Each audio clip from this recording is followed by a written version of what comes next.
રાજ્યના સમાચારોની વાત કરીએ તો વિશ્વવિખ્યાત પ્રવાસન સ્થળ સાસણગીરમાં રાજ્યમંત્રી કૌશિક વેકરિયાના હસ્તે નવા પોલીસ સ્ટેશનનું લોકાર્પણ કરવામાં આવ્યું હતું। આ પ્રસંગે ધારાસભ્ય, ભાજપના આગેવાનો, ગ્રામજનો, રેન્જ આઈજી અને જિલ્લા પોલીસ વડા સહિતના અધિકારીઓ ઉપસ્થિત રહ્યા હતા। પ્રવાસીઓની વધતી સંખ્યા અને સુરક્ષાને ધ્યાનમાં રાખીને સરકાર દ્વારા સાસણગીરને અલગ પોલીસ સ્ટેશન ફાળવવામાં આવ્યું છે। આ પોલીસ સ્ટેશનમાં એક પીઆઈ, એક પીએસઆઈ સહિત કુલ 72 કર્મચારીઓનો સ્ટાફ રહેશે। ત્યારે મહત્વનું છે કે નવા પોલીસ સ્ટેશનથી પ્રવાસીઓની સુરક્ષા અને સ્થાનિક કાયદો વ્યવસ્થાની કામગીરી વધુ અસરકારક બનશે।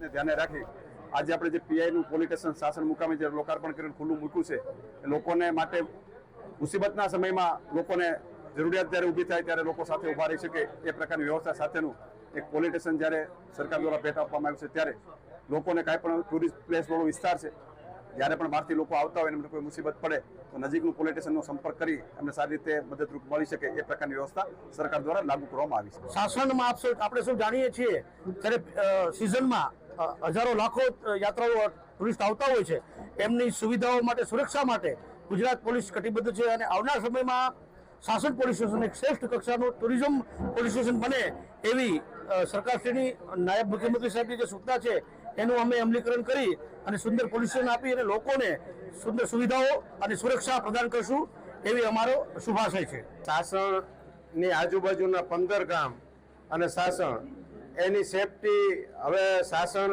પોલીસ સ્ટેશનમાંથી રહે એટલે આ બહુ સરકારનું સારું કાર્ય છે।